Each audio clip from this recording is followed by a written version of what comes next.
Hi all, welcome back to my channel and our kayaking adventures. Have you ever kayaked from one state to another? How about found a sand dollar while shelling on the beach? Join us on today's adventure as we kayak across state lines from Florida's Amelia Island to Georgia's Cumberland Island with our guide Stacy from Amelia Adventures.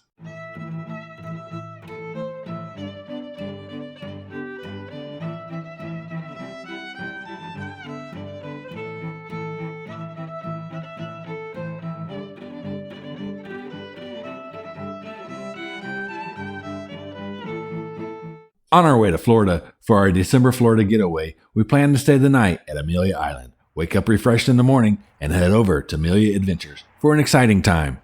Our hopes were to see the horses of Cumberland Island, but it turns out we were in for a lot more than we had hoped for.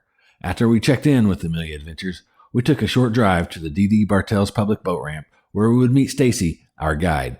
He would go over a few of the standard safety tips and determine our experience level for this paddle. We were lucky that Miss Kayak 7 Seas and I were the only two signed up for this tour.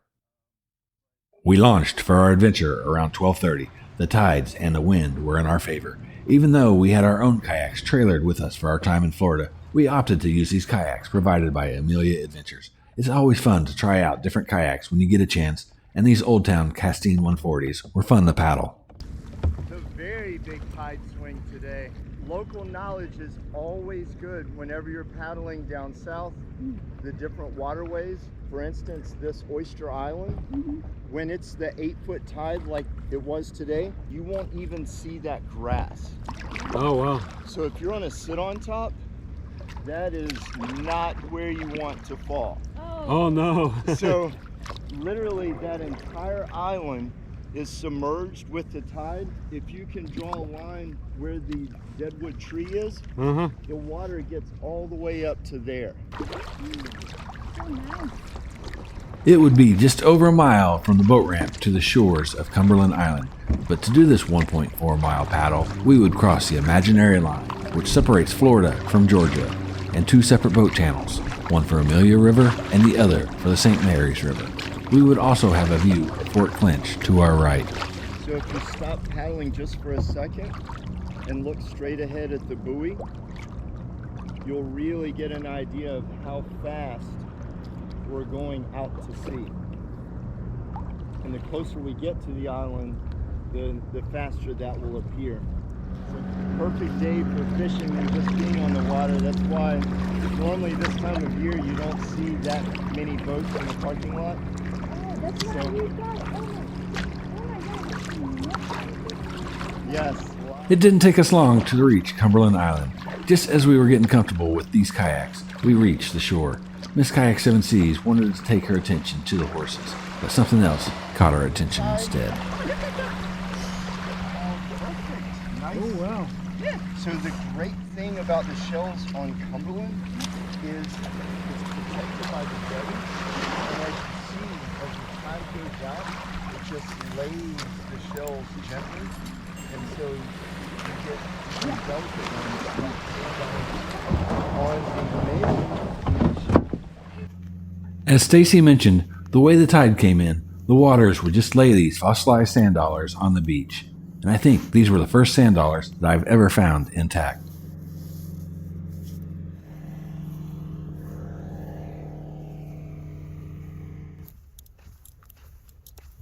While our attention did turn to shelling, we still wanted to see these Cumberland wild horses. So as we walked the beach, we kept our eyes out for these wild horses.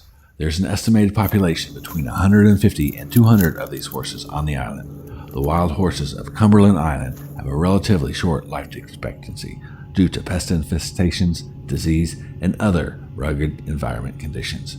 The horses are often seen grazing in the salt marsh, dune meadows, fallow fields, and historic lawns. After observing a few horses we found, we went back to shelling and walking the Cumberland Island beach in hopes of finding a few more sand dollars. Broken.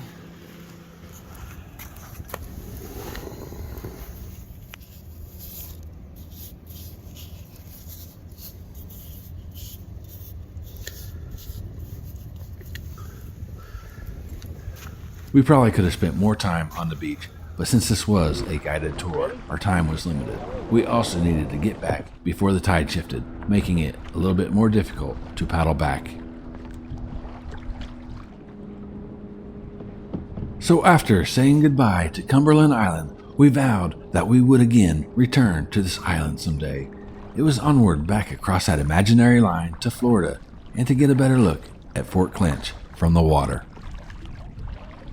After the end of the Second Seminole War, the United States started construction of a fort, later named Fort Clinch, in 1847. The fortified compound is pentagonal in shape with both inner and outer walls and consists of almost 5 million bricks. Confederate forces seized the fort in early 1861.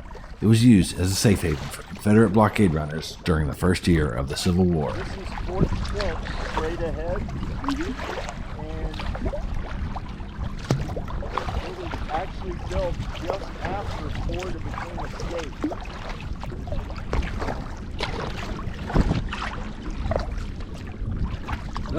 Welcome to Florida. Now you see both lights. Welcome back. When those flashing buoy lights you see on the right side of your screen are visible, you know you are back on the Florida side of Cumberland Sound. The Union was coming down through South Carolina into Georgia. We got a little nervous and ended up abandoning the fort. Then the Union came by and said, wow, someone left a perfectly good fort right here. Federal troops reoccupied the fort in early 1862, taking control of the adjacent Georgia and Florida coast. They used the fort as the base of Union operations in the area throughout the Civil War. The fishing boat cruising behind us is going to put out a pretty good rate.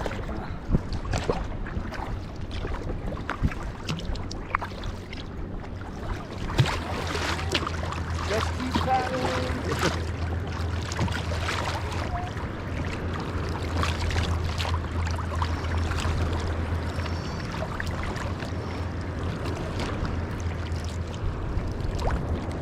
Okay, we're going to have some motocross jumps here.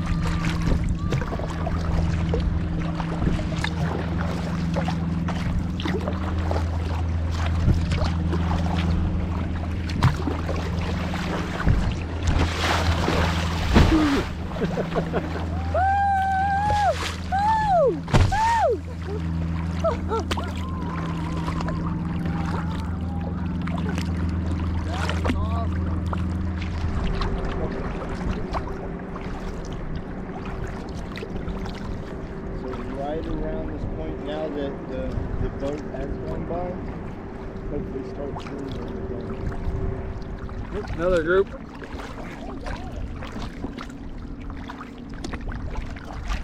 They're probably coming off of that peninsula as the tide comes back in. Yeah.